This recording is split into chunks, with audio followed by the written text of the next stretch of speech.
Here are the horoscopes for the week of the 16th to the 22nd of September 2013. We come out of the weekend and into Monday, Tuesday, Wednesday with a grand cross.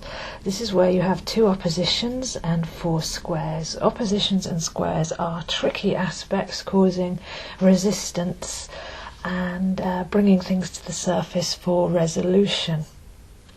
So Mercury is the planet that's creating this last part of the Grand Cross, which we spoke about in the last video, but just to recap, we have Mercury in Libra, opposite Uranus in Aries, Pluto in Capricorn, opposite Jupiter in Cancer. So those 4 signs will be feeling this the most, but we all have those signs somewhere in our chart. So it's a case of which part of your life, or which 4 parts of your life, will be brought into friction in order that you can smooth things out.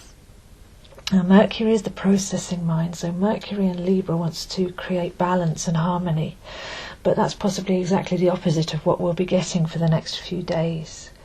Opposite Mercury in Libra is Uranus in Aries, and Uranus is the higher mind and Aries is the head, so we're being asked to rewire our brains, to change our thinking, to form new neural pathways, as Uranus is electric and Aries is fire. We're looking at the sparks that go across our brain.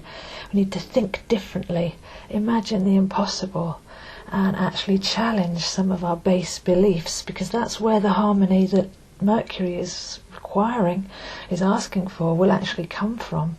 A lot of this disharmony in our thoughts and feelings is because the base belief is actually wrong. It might be something that we've been taught, or something that was right in the past but no longer suits us now.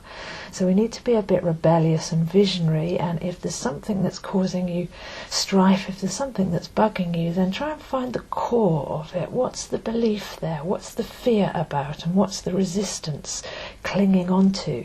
And see if you can just think differently. See if you can actually uproot that and create some space for new ways of thinking and being to come in.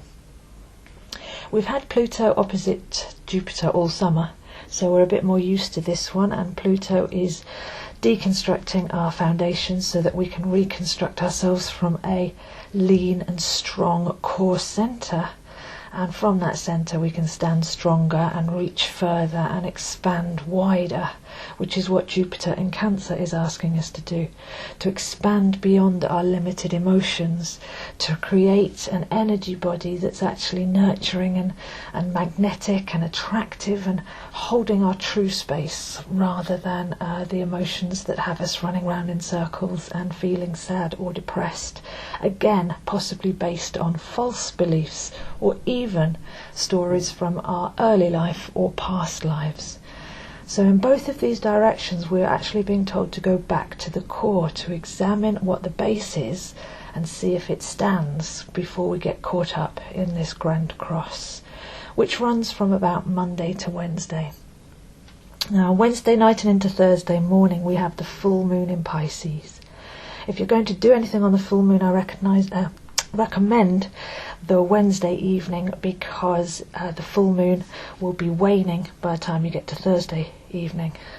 Now, Pisces is the last sign of the zodiac. Pisces is where we come from, where we go to when we meditate in those different alpha, beta, theta, delta states, where we go to when we sleep, and where we go back to when we pass from this material world. So Pisces asks us to go really deep. Our eyes and our ears pick up 5% of the range of frequencies that are actually in existence. So Pisces is the 95%. It's the intuition, it's a water sign, and it's the eternal soul. It's the one that's lived many lifetimes. So this is offering us a solution at the end of the Grand Cross period to begin to visualize and to see and to reconnect with our soul self, and actually start to live our life not just as this is a very important single life, personality level, I have to struggle, that limited blinkered vision of the 5%. Get a chance to look into the mirror of eternity on Wednesday night and Thursday morning and actually see ourselves as eternal beings, as perfect, as souls, and to begin to actually live our life and create from that space. So I'm seeing this as a very important full moon on Wednesday and Thursday. This is then deepened on Friday by Pluto turning direct. As I mentioned, Pluto's in Capricorn, which is our core strength and our backbone, our foundations. And we've been deconstructing ourselves while Pluto's been going retrograde in Capricorn. Now, as it slowly begins to turn direct, this will take a couple of weeks because it's a very slow-moving planet, we've got chance to actually look at the rubble, to clear away some of the debris, and to start building a more slimline self on new foundations. We've got a chance to make those edits, to really clean ourselves up and to build something of lasting value, because Capricorn is an earth sign and it's all about value, and Capricorn is all about legacy and building something of quality that will last well into the future. By Sunday we enter the autumn equinox. The autumn equinox is when the sun goes into Libra, and this is a recalibration period.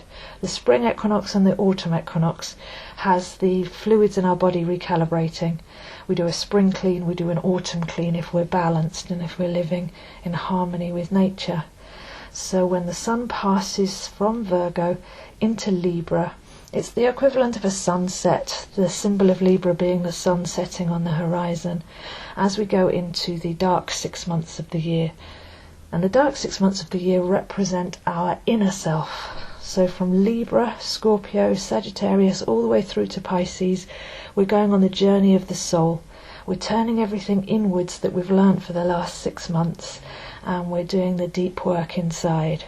So this gets very soulful, and it is a calibration. It's to cause that balance, as above, so below, as without, so within. So with the Grand Cross and Mercury triggering that Libra point, and then the epic full moon in Pisces showing us a mirror of where we're going and who we are on a massive scale, and then with our core strength coming back with Pluto in Capricorn, just in time for the autumn equinox and that recalibration, you can see that this week has a step-by-step guide to how to expand and live a bigger life and a more authentic way of being.